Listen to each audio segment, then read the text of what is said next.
Bonjour et bienvenue dans l'almanach des Fées Célestes Bonjour, pour les commentaires astrologiques. Bonjour Joël, rebonjour, bonjour Pierre.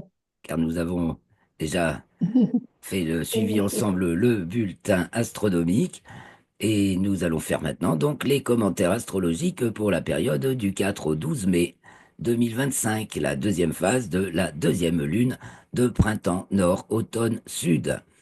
C'est donc du premier quartier à la pleine lune. Donc on va regarder ces thèmes. Celui de la pleine lune déjà, ça on va peut-être revenir sur la nouvelle, voir ce qu'il y a à la clé. Et puis on va regarder de plus près les ingresses lunaires, l'entrée de la lune dans les signes pendant cette période. Et puis voilà. Je vous remercie d'être là, de suivre ces petites émissions hebdomadaires ou presque, puisque c'est de phase lunaire en phase lunaire. Et je vois que vous êtes de plus en plus nombreux, donc ça me fait très plaisir. Merci à tous nos abonnés, à nos nouveaux abonnés, un grand bonjour. N'hésitez pas à vous abonner si ce n'est déjà fait. Merci pour vos commentaires, vos likes et vos partages.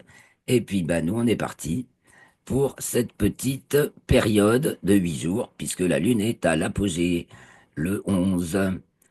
Donc, partageons l'écran et allons voir les thèmes. C'est là. Voilà. Donc j'ai commencé par le thème de la pleine lune. C'est qu'on va, qui a donc lieu le 12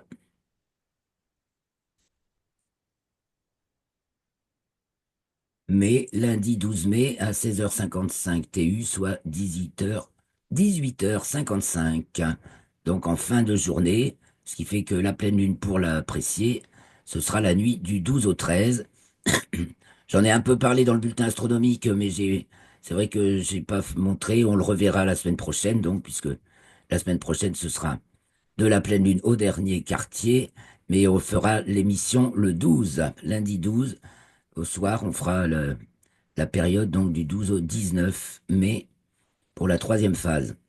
Donc la pleine lune a lieu à 16h55 TU, donc le soleil est sur le couchant, c'est 18h55 à nos montres.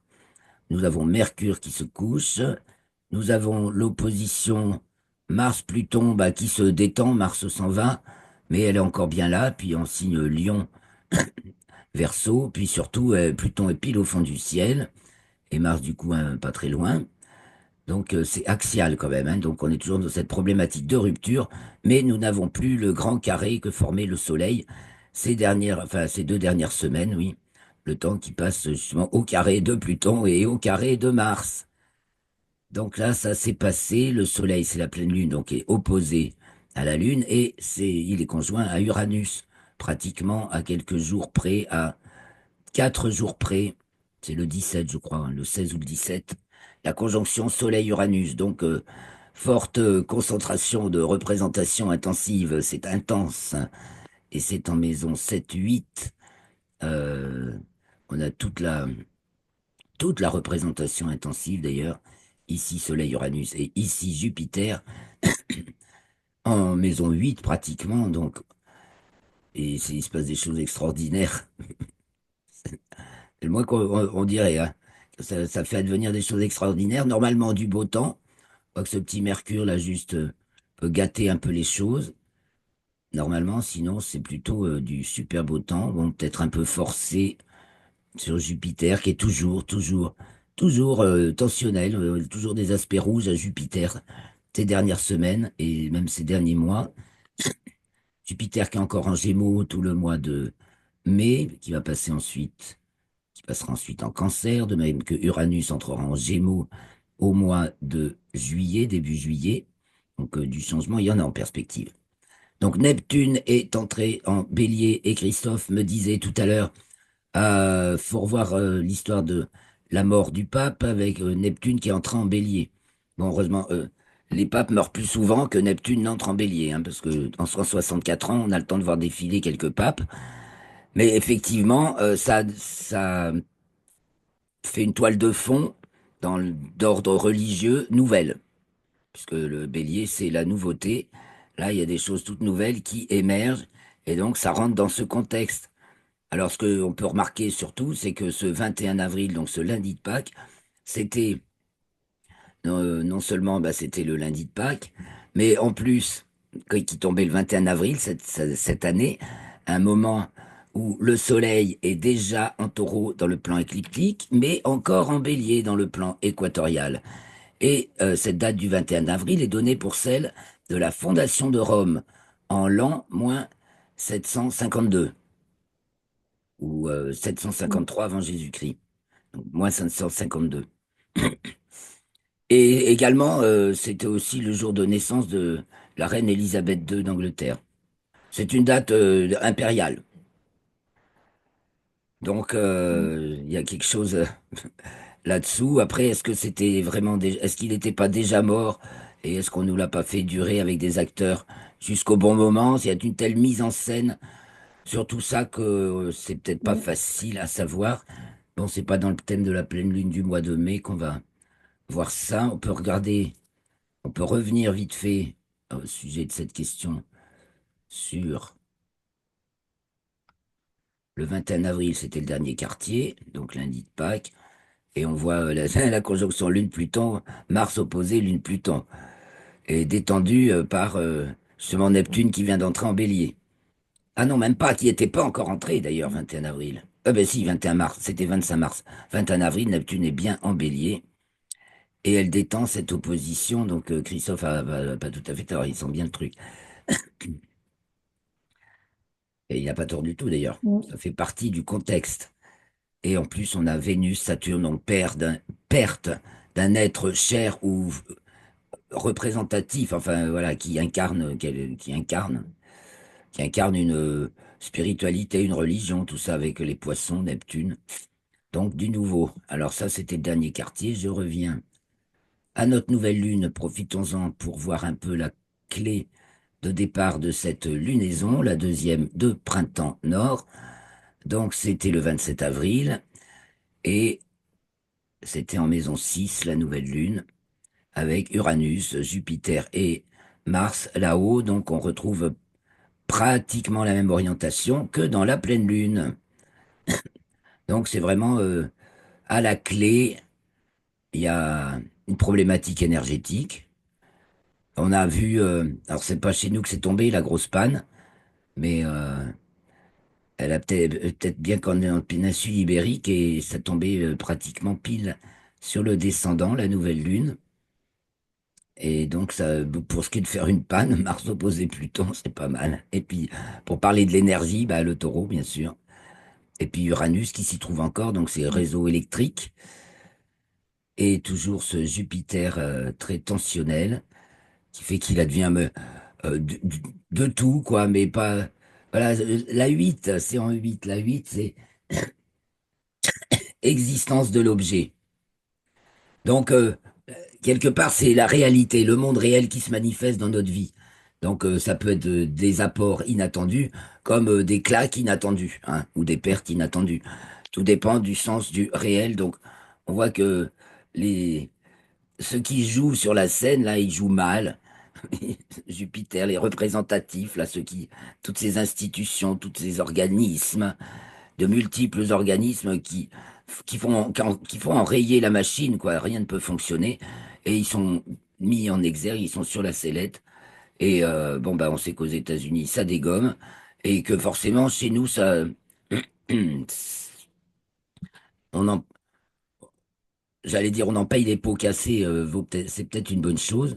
Il faut que ça dégomme. Ce sont Mm. des vampires. C'est de la Ouais. non-gestion par excellence, du gaspillage monstrueux. Parce que dit un Jupiter en Gémeaux tensionnel. Donc, qui va pas très bien. Donc, on va remettre de l'ordre là-dedans. Je- on voit que Jupiter et Uranus se collent, sont conjoints en latitude, ils remontent. Ils sont presque à 10 minutes en dessous du plan de l'écliptique et ils vont être exactement à la même latitude bientôt. Ça donne une force ascensionnelle, du concret dans l'idéal, dans les aspirations, les grandes directions. On met les moyens concrets pour que ça se réalise. Alors, en Hélio, on est encore au 27 avril, hein.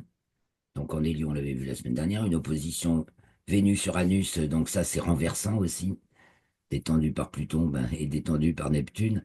Donc seule la transcendance peut calmer le jeu, c'est-à-dire prendre suffisamment de recul et à tous les points de vue, envisager la situation non pas d'un point de vue seulement local ou national, alors personnel, parce qu'il y a tout ça, ça remue en nous, ça résonne de manière propre à chacun, et aussi dans mondialement, mais à travers l'histoire, il faut prendre un très grand recul historique, archéologique. C'est pour ça que l'astronomie est ce qui permet le mieux de repérer les grandes structures dans l'espace et le temps, mais en tant qu'astrologue, les grandes structures dans le temps, c'est-à-dire les cycles planétaires, on comprend mieux ce qui se passe. De toute façon, on est à l'avènement d'un monde spirituel, comme avait dit Malraux.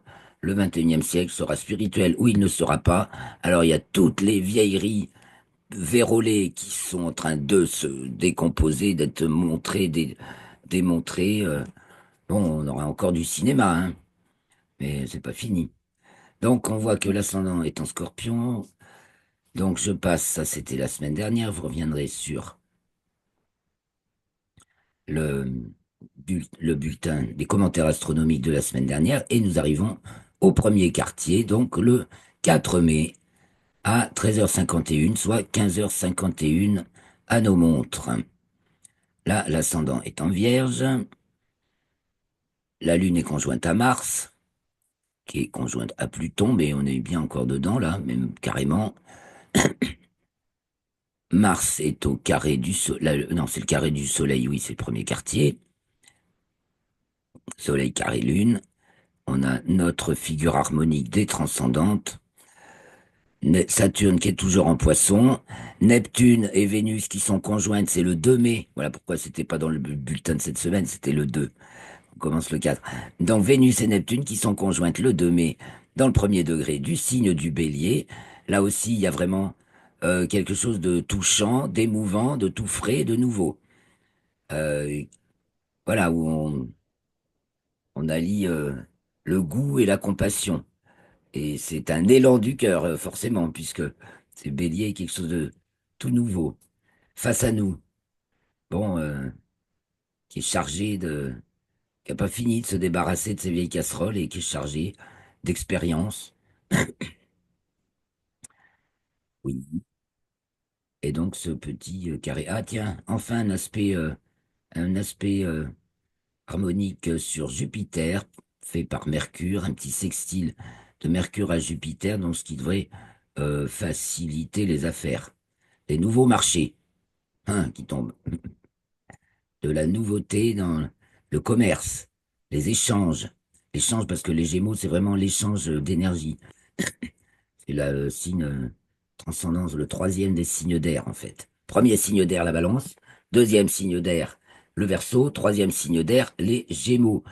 Et si on le comprend, ces quatre, les quatre éléments, feu, terre, air, eau, hein, qui sont donnés dans l'ordre du zodiaque. Feu, terre, air, eau, quatre fois. Donc il y a un ordre. Et qu'on les comprend avec le quaternaire de Jean-Pierre Nicolas, énergie, espace, temps, structure. Voilà, on est dans le temps, donc dans la relation, et dans plein de relations. Donc c'est tout ce qui est relationnel, effectivement, les Gémeaux. Donc ça se passe dans l'air, si vous voulez, c'est-à-dire le air, aussi bien l'air, le air de la relation que l'air qui porte nos voix, qui porte les images à nos yeux, enfin toutes les informations, toutes les poussières et tout ce qui nous parvient et euh, tous les échanges, donc de la nouveauté du côté dans le domaine des échanges, avec encore des blocages spectaculaires évidemment et toujours parce qu'il y a des freins, hein, ça c'est sûr. Bon, tout n'est pas gagné d'avance. Saturne aussi, mais Saturne, elle n'en fait pas d'aspect, c'est marrant. Elle est détachée en Poisson. Neptune, non, 26.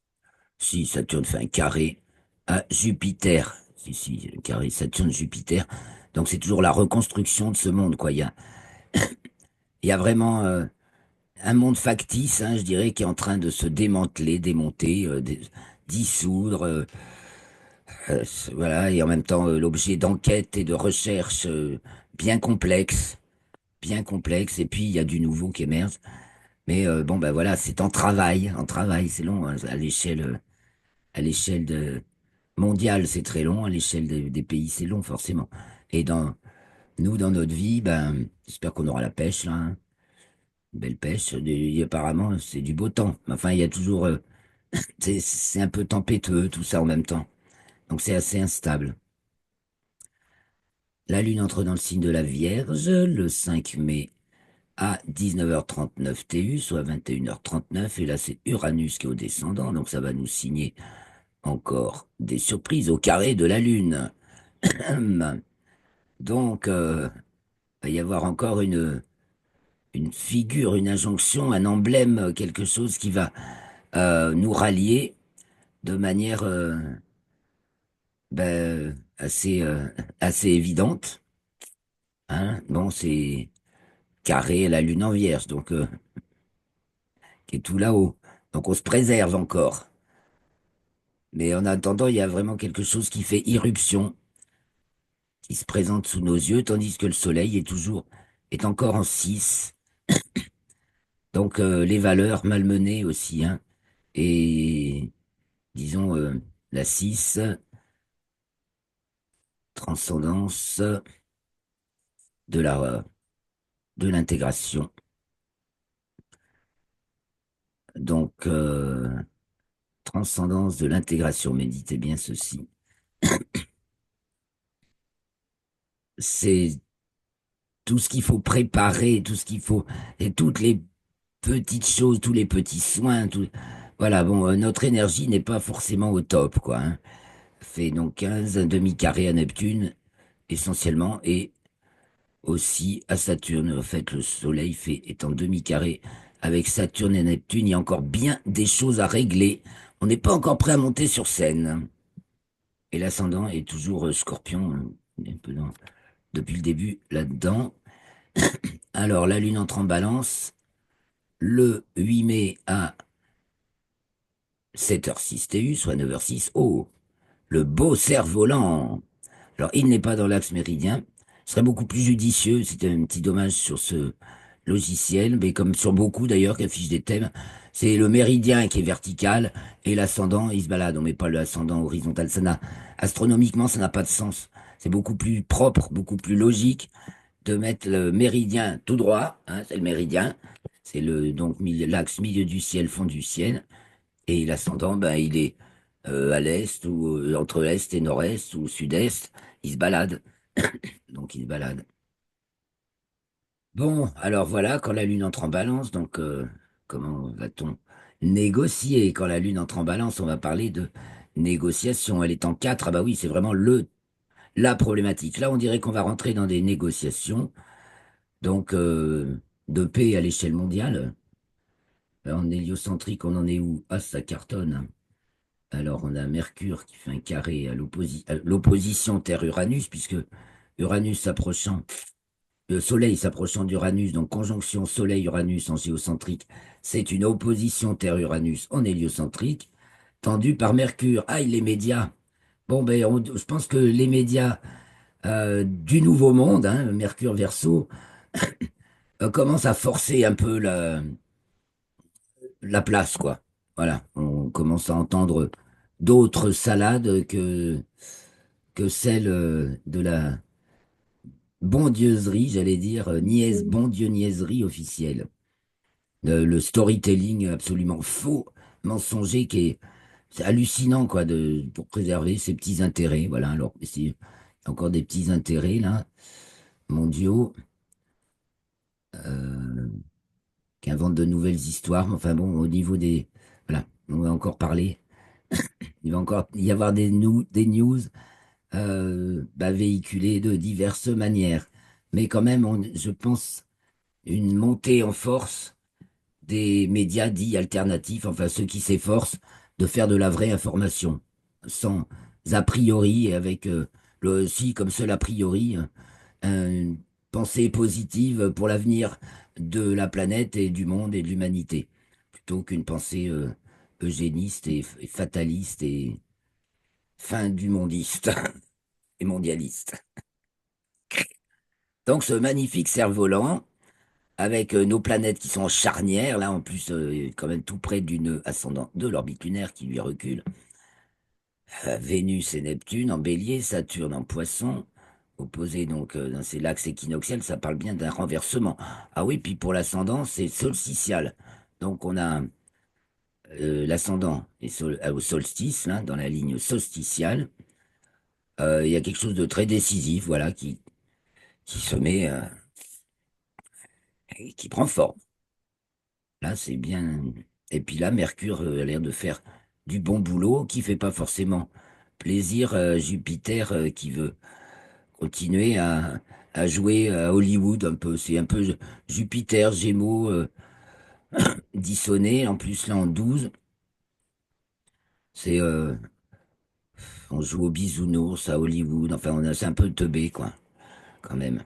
C'est ou très dissonant, ou complètement patchwork, ou voilà, ça part dans tous les sens, sans être, euh, sans être coordonné. Alors là, justement, un petit air frais, un petit vent nouveau qui vient de la 11 en plus, de Mercure en bélier sur Jupiter, ça peut contribuer justement à renverser voilà, la voie officielle. Et puis alors Uranus, tout harmonique, alors que le Soleil s'en approche et petit à petit va régler les comptes qui sont à régler. Nous arrivons au 10 mai, la Lune entre dans le signe du Scorpion, Mars est encore opposé à Pluton, mais ça se sépare. L'ascendant est limite Scorpion-Sagittaire, chez moi Sagittaire. Le Soleil et Uranus sont en 6 chez moi, mais pourraient bien être pile au descendant dans d'autres régions. Bah, peut-être même Uranus au plus au nord, donc à Paris possible. Donc au point de vue national, on peut s'attendre à ce que, voilà, ce qu'on a, on attend un porte, voilà, une Jeanne d'Arc, un porte-étendard qui réussisse à réunir tous ceux qui ont compris à peu près ce qui se passe et qui tiennent à peu près le même discours souverainiste, qui devrait quand même, voilà, qui se soucie de l'avenir du pays, de l'intérêt du peuple, et qui, voilà, et qui ont l'histoire de la France au cœur. Je donnerais ça comme un argument. Donc ça, c'est le 10 quand la Lune entre en Scorpion, et elle est donc en 11. Ben, il y a des amis, les amis, ça facilite l'amitié, ça. Carré Pluton, oui, mais il y a des inimitiés profondes qu'il est vraiment très très difficile de régler. Et ce Pluton est au double carré de l'opposition Lune-Mercure. Alors ça chipotasse sur des mots, hein, sur trois fois rien. Ça chipotasse.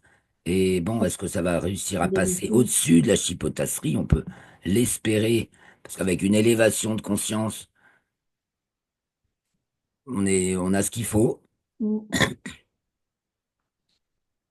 Mais bon, faut guérir les blessures de l'ego. Voilà, tout le monde veut être le chef à la place du chef, mais que chacun mène sa barque, c'est une très bonne chose, et que on se fédère, parce que bon, le côté uranien, c'est le fédéral.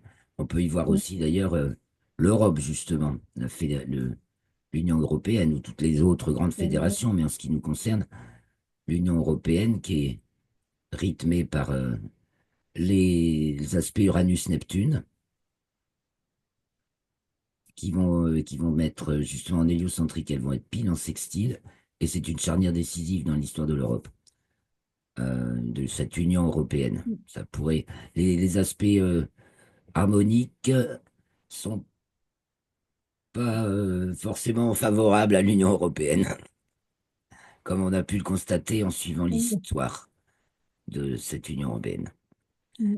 Donc voilà, et Mars est toujours au demi-carré Jupiter, il y a des rapports de force, il y a des bras de fer. Mars-Jupiter, on joue au bras de fer énergétique. Mm. C'est une période extraordinaire. Et nous arrivons à la pleine lune, Mm. donc. La pleine lune, Eh bien, comme on l'a vu tout à l'heure, maintenant on y revient, on a vu un peu ce qui nous y a mené jusque-là. Donc le Soleil s'approche d'Uranus, en maison 8 pratiquement, hein, puisque c'est... En tradition, on dit qu'à 5 degrés de la cuspide d'une maison, la planète est déjà dans la maison. Uranus est déjà en 8. Localement, bon, localement, c'est carrément du 6-7 comme secteur. Donc c'est ce qu'on voit, c'est ce qu'on se prépare. Le 6, c'est là où on se prépare. 7, c'est ce qu'on présente sur scène. Ce qui se présente à nous, ou nous quand on se présente sur scène. C'est-à-dire sur la grande scène de la vie, c'est-à-dire dans l'existence, quoi, tout bonnement, quand on vit vraiment euh, en relation avec dans sa vie, quoi, tout simplement. Donc, ben, depuis le petit essayé, le sextile de Mercure à Jupiter est passé, ça faut le saisir vite. Donc, s'il y a des opportunités hein, à saisir, les amis, c'est le jour du sextile de Mercure à Jupiter, soit autour du 4 mai, pleine lune donc, avec Pluton au fond du ciel, l'heure de vérité. Hein, l'heure de vérité sonne.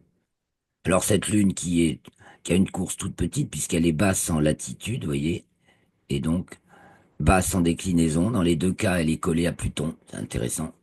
Même latitude, enfin pas tout à fait, mais les deux plus basses en latitude et en déclinaison. Pareil d'ailleurs, elle doit être pas loin de sortir des limites zodiacales, mais pas encore. Ce sera la semaine. C'est ensuite.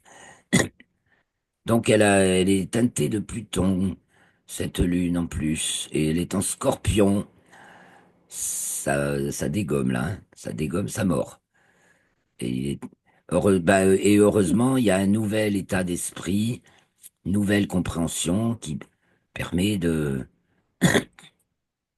résoudre des tensions dont la plus cruciale, alors la plus cruciale de toutes, c'est certainement celle d'Israël, bien sûr, et Uranus qui veut être Soleil, Uranus, donc un seul Dieu, un seul chef, un seul peuple, tout ça, c'est comme j'entendais, ça date, de l'âge de bronze, c'est fini, quoi.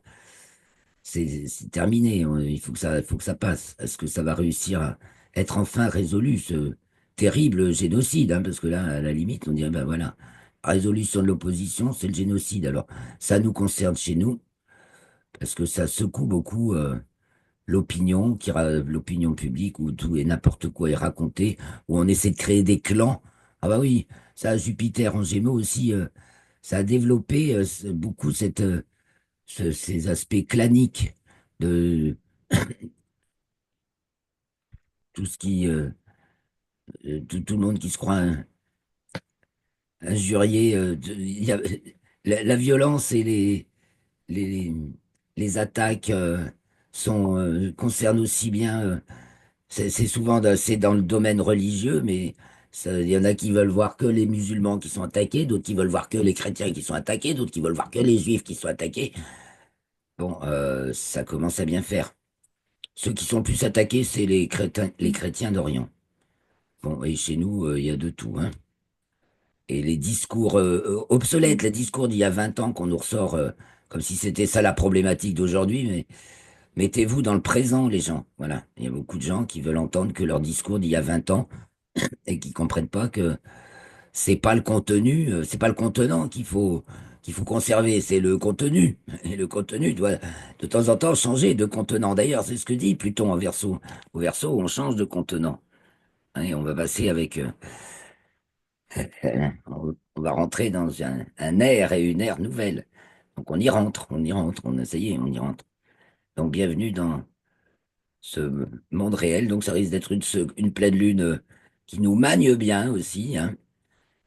Donc haut les cœurs et ben, la foi. Puis voilà, on y va, hein. Faut être toujours victorieux. Il y a voilà, être victorieux, c'est-à-dire